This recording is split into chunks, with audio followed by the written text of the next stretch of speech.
We're gonna jump into Lightroom and see how I did some of my portrait in studio, from the lighting, the color, and the most complicated that might be not very hard for what I have to show you here, the skin editing. Let's jump directly into the photo. I'm here with GIII. We had a beautiful shooting in studio. We did a bunch of different style and light. Just keep in mind, the most important is what you take in picture with your camera and with your lighting setup. So once you deal with this, you will end up with very nice pictures and a much easier way to edit your pictures. That's also why it's recommended to have a makeup artist, which will remove a big part of your work during the editing process. But let's see here with GIII, it was like a very basic setup. You can see on her eyes, there was like one big light coming from her left side, and normally there was something else highlighting the back a little bit, just to get a little bit more details in the shades on the other side, to not have like a too much contrasty pictures. But you can see with this kind of picture we can end up with very beautiful black and white. So let's go to the development model here. What I like to do at first is going here and choose here the Portrait V2 that make the pictures a little bit soft and help us to have something a little bit more flat to start with. So it's perfect like this. It's very important to go there. I can recommend you to go and jump into different profile. It will guide you, let's say, in the way you are editing your picture. So once we are here, what I like to do is go to the black and white, not specifically to have a black and white picture, but just to see how the contrast will behave on my picture. So I can highlight the white here without burning everything, maybe to lift up the shadows a little bit more, and then going down with the black.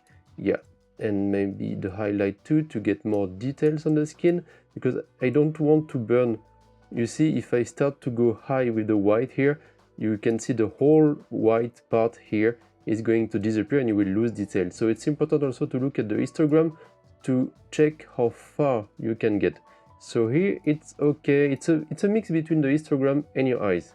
So once you get this right, it might be alright. The contrast is pretty good like this. Compare the before and after, you have more details here. It's also a good way for me to use the preset I created, preset that one day, I hope soon, I will be able to sell you for you to have an easy process on your pictures. So I like to go to my portraits, just right there. You have soft skin, but we are not going to use this for now. We are just going to use strong eyes, which will automatically create a layer on the eyes and just emphasize the presence of the eyes. White teeth, we don't need it. Maybe stronger presence of the subject. Yeah, it's just adding like different layers. Maybe less, is it? How is it? Maybe a little bit less shadows, just to get more contrast and good details. So yeah, as you can see, it may be a little bit too much here. I just want more details over here.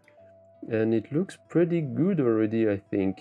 I will maybe just reduce the clarity just to get something a little bit softer, with like a little bit more like dreaming effect. And also don't hesitate to go to the extreme every time to see where it goes, just to see like if you want something more dreamy like this, or something much more with much more details, to have more details on the skin. But don't overuse it, because it can end up looking very, very bad. So me, I prefer to lower the clarity just a tiny bit, just to have this softness on the skin, and maybe adding a little bit of texture, and should be right there. I think it's a good balance just right there. So once we have done this, I like to go to the curve up. I always like to have like the black a little bit bleach, and just to lower it here, to have back the highlight here.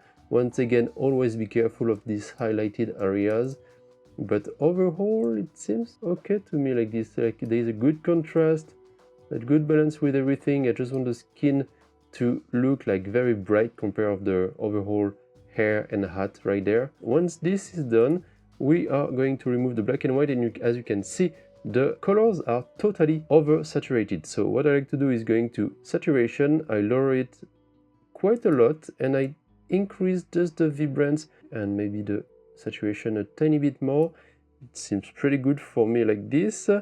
And then I'm going to the calibration panel just to see what I can do to balance and to get something closer to what I'm looking for. So I want something a little bit more pink with the skin. The blue maybe on the left a tiny bit, not too much. and then you can reduce the saturation over the primary green or primary blue. I generally don't touch too much the red because it tends to like makes it look not very natural for the skin. So I only touch the saturation of the red. But it seems okay to me like this, and increasing this to get a bit more skin tone. This is good. As you can see here, it might be a little bit too bright.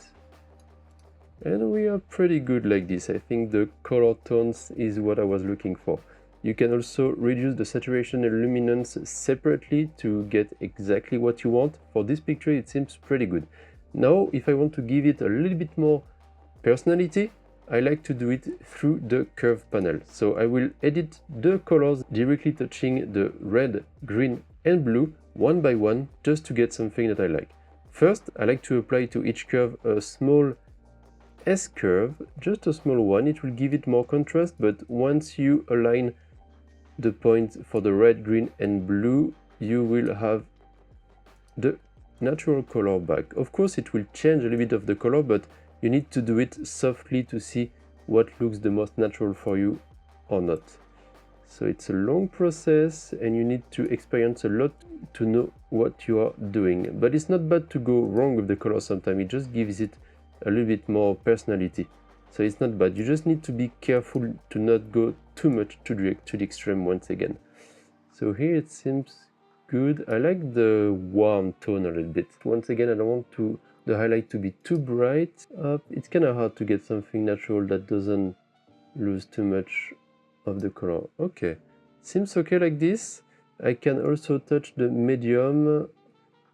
If you don't know exactly how work the curves, I might do another video talking specifically about each panel of Lightroom to update one of my most favorite video on YouTube, and which can after that help you a lot understanding what you are doing with this software. So as you can see, when I touch the middle, it's mostly touching the middle, like the right side of her face, because it's the gray tones, let's say, part of the picture. So it's pretty good, but I want to balance it with the highlight, which are a little bit bluish, so we will reduce it a tiny bit here. Not too much, just like this. So it's just a matter of very, very, very tiny touch. And we are pretty good like this. Okay, most of the time, if you want to keep it as much natural as you wish, don't touch the white balance, keep it as shot and let the camera do it for you. I think most of the time it's pretty good. But here, if I want to give it a little bit more warm, yeah, that's pretty good. So we balance the light the way we wanted, but if I give it a little bit more warm, once I touch the calibration panel, it will kinda merge all the color together and make it more homogeneous. Homogeneous? I never know how to say that in English, I struggle so much. But here so far it looks pretty good. Then once we have this is the last part. I might touch here the color grading just to give it a little bit more specific tone, but you need to be careful with this because once again, if you touch it in the extreme, you might lose the natural aspect of your picture because this will be applied as a layer on top of everything you've done before. So it's very specific to the color grading. The other colors will be applied and merged all together, but the color grading will be applied on top of everything. And you can apply colors in the shadows, in the highlight, or in the mid-tones. So here I can also give it more strength like this, but I prefer not to touch it. Here a little bit more warm color in the highlight. Let's make it, oh, I kind of like it yellowish like this. Yeah, it gives it a cool style, I think.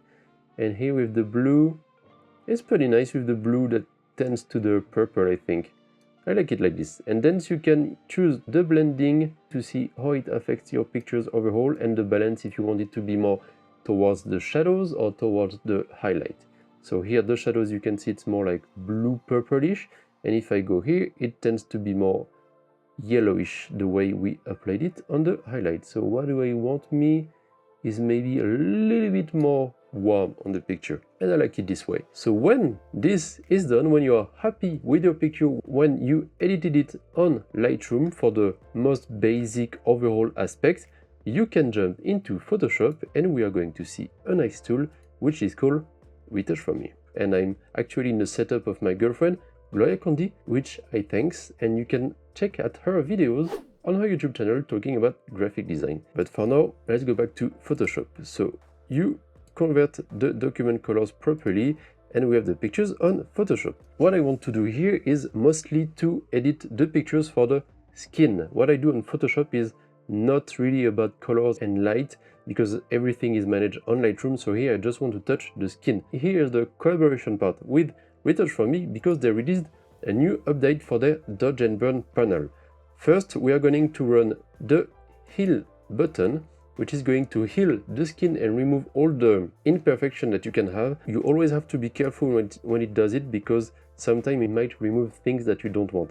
Here, if you remove it and you show it, yeah, it done a pretty good job. Just right there was one small mark. There is also a few other one. You can also just show the layer that you want here, and you can see all the correction it has been made. And you need to check if the hair are not cut, because sometimes it's cutting in between the hair and you have like a random hair flying around, and you don't want this. But so far it looks pretty good. You look at this here, there was one hair, it has been edited, but it doesn't bother here, so that's perfect. Looks pretty good. Even next to the nose, it removed most of the thing and doing a pretty good job.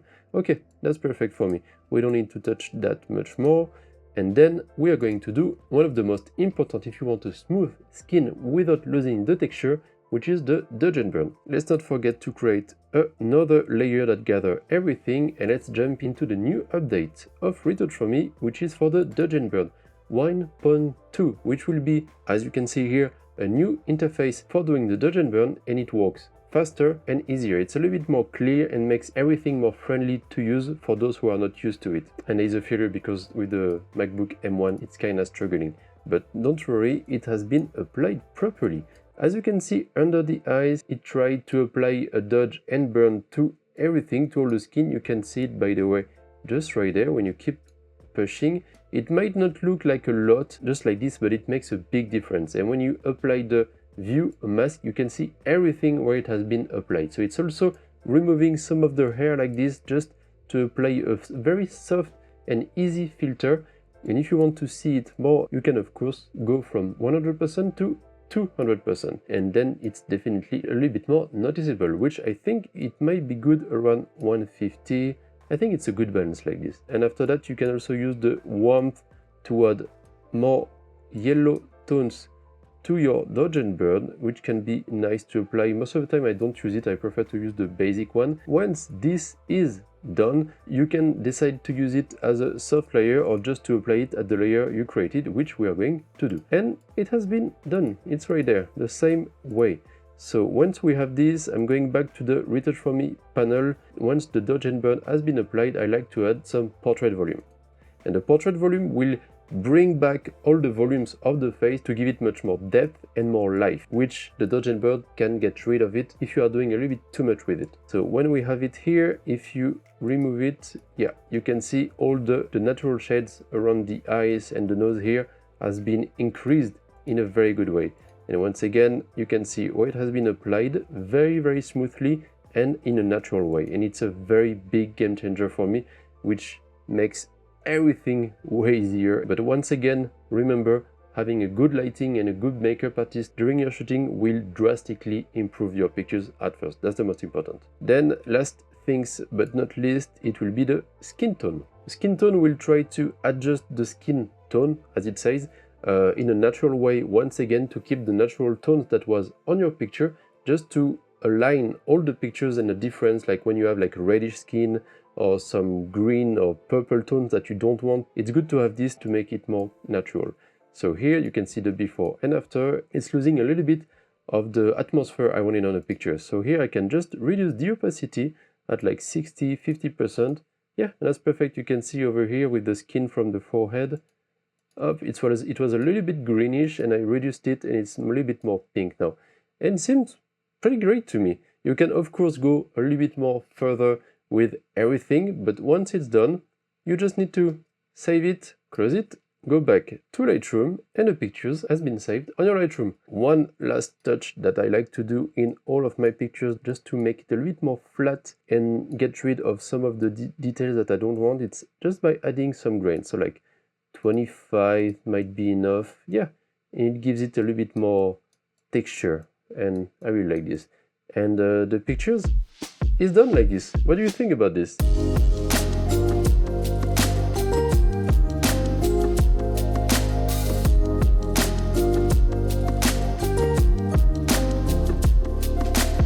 It's pretty easy to use, it's very nice. And also the Dodge Bird has been very well updated for black and white pictures, which I will let you try by yourself. You can of course try it and go to the Research For Me website to see what you can get. There's a bunch of plugins, very useful. Now I can't live without it. Everything on my workflow has been faster now, and I can't thank them enough for contacting me. So if you want it, you can use my code MUTIN for the English speakers, 20, which will be written right there, or you can directly use the link into the description to get the plugins that you need, and you will get 20% off.